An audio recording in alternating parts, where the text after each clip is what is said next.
उमेदवार म्हणून निवडणुकीच्या रिंगणात उतरले आहेत. काय सांगाल? नमस्कार, माझं नाव नंदिनी महेश भवर. मी 22 वर्षाची आहे. मी सध्या BLLB थर्ड इयर मध्ये आहे. मी प्रभाग 6 मधून याच्यामुळे थांबले बिकॉज मला माहिती आहे या एरियाचे काय प्रॉब्लेम्स आहे, लोकांना काय पाहिजे त्यांच्या नेत्याकडून. तर मी ते त्यांचे सर्व उमेदवारावरती खरं थांबणार आहे. काय काय तुमचं विजन आहे प्रभागाला?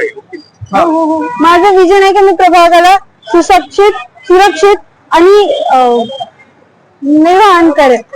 मी आपल्या देवीच्या मंदिराला अतिक्रमण मुक्त करेन आणि स्ट्रीट लाईट, पाण्याची समस्या सगळे ते दूर करेन आणि ज्येष्ठ नागरिकांची समस्या आणि ट्रॅफिकचं नियोजन हे नियमाने करेल. भाजपचे तुम्ही निष्ठावंत आहात, भाजपच्या विरुद्ध तुमची लढाई आहे, काय सांगाल? भाजपचे मी असं विरोध तर तेवढं नाही, पण एकच आहे का त्यांनी ह्यावेळेस चुकीचं केलंय. प्रभाग क्रमांक 6 मधून एकदम लवकर निवडणुकीच्या रिंगणात उतरलेली आहे.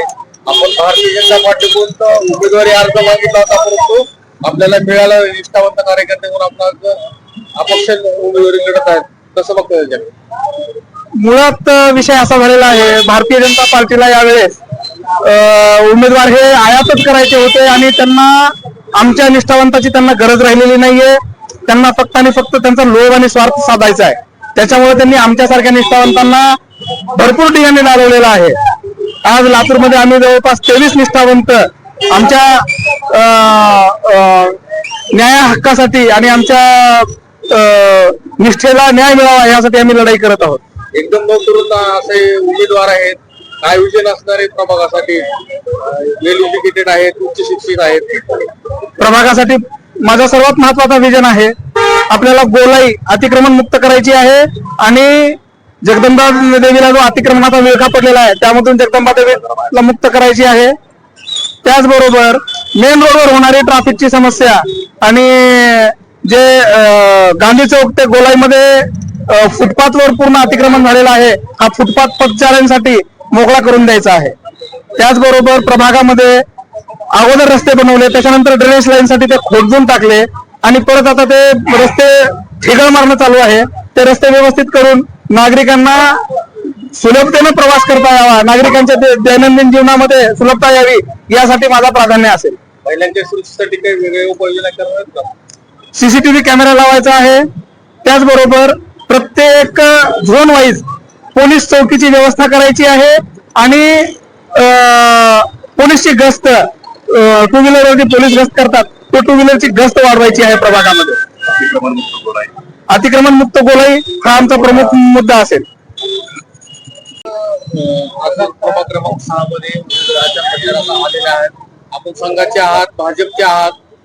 अनेक निष्ठावंतांना उमेदवारी मिळाली नाही, आता अपक्ष उभा टाकले. कशा पद्धतीने ताकद देणार तुम्ही? निष्ठावान कार्यकर्त्यांची एक आघाडी लातूर शहरात लातूर महानगरपालिका निवडणुकीला सामोरं जाते.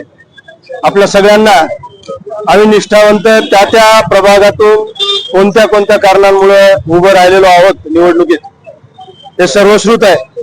मी वेगळं काही सांगणार नाही, पण एकाधिकारशाही मोडण्यासाठी आणि लातूरच्या महानगरपालिकेमध्ये योग्य उमेदवार, तरुण उमेदवार, महिला या सगळ्यांना सर्वसमावेशक प्रतिनिधित्व मिळावं म्हणून या आघाडीची आम्ही अगदी विचारपूर्वक स्थापना केलेली आहे. सगळ्याच प्रभागातून आमचे उमेदवार उभे आहेत.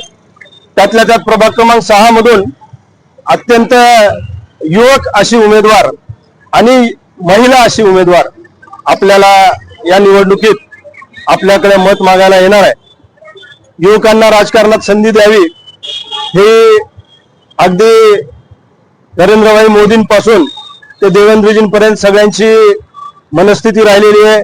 तसे त्यांनी प्रयत्न केलेले आहेत आणि त्याचाच एक भाग म्हणून आम्ही या युवतीच्या पाठीशी उभे आहोत.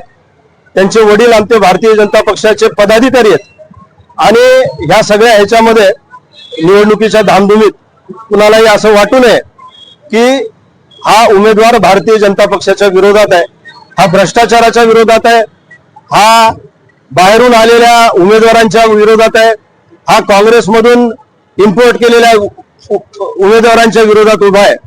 आमचा अगेन्स्ट सीपीआय असा नारा आहे. करप्ट आणि काँग्रेसींना आम्ही निवडून देणार नाहीत.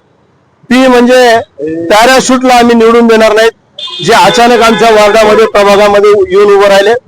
आणि आय फॉर इम्पोर्ट कॅन्डिडेट्स आम्ही स्वीकारणार नाहीत. सीपीआय ही आघाडी अगेन्स्ट सीपीआय आहे. आणि हा सगळा संदेश लातूरमध्ये देण्यासाठी आमची भगिनी युवती या निवडणुकीच्या रिंगणात उभ्या आहेत. आपण सगळ्यांनी तिला आशीर्वाद द्यावेत. या 3 दिवसातच आपल्याला लातूरचं चित्र स्पष्ट दिसेल. कपाटाचं यावेळेस सगळ्यांनी लक्षात ठेवावं. यापूर्वीचं आपण वेगळं लक्षात ठेवत होतो, यापुढचं हे कपाटाचं असेल हे सगळ्यांनी लक्षात ठेवून यावेळेस आपल्या दिदीला निवडून द्यायचंय, आपल्या भगिनीला निवडून द्यायचंय. लाडक्या बहिणीवर आपल्या सगळ्यांचं प्रेम आहे. या लाडक्या बहिणीला सुद्धा आपण आशीर्वाद, मतरूपी आशीर्वाद द्यायचा आहे. आणि निष्ठावंत कार्यकर्त्याच्या या आघाडीच्या पाठीशी आपण सगळ्यांनी उभं राहावं अशी मी विनंती करतो. धन्यवाद. राज्याचे महसूल मंत्री चंद्रशेखर